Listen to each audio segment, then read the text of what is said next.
안녕하세요. 어상이리 마을 기자 포츠스레이다입니다.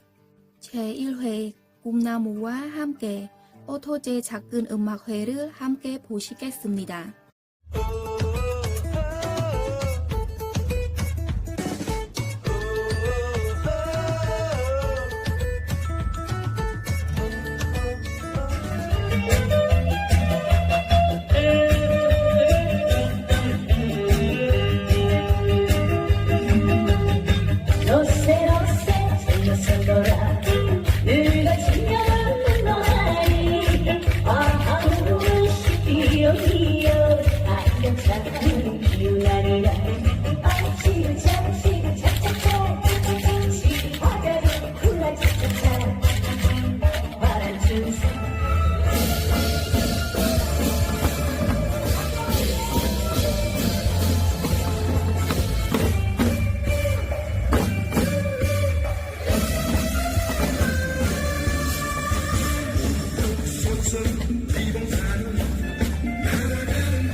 ពីម្សិលមិញហ្នឹងនៅក្នុងភូមិដែលខ្ញុំរស់នៅហ្នឹងបានរៀបចំកម្មវិធីតូចមួយ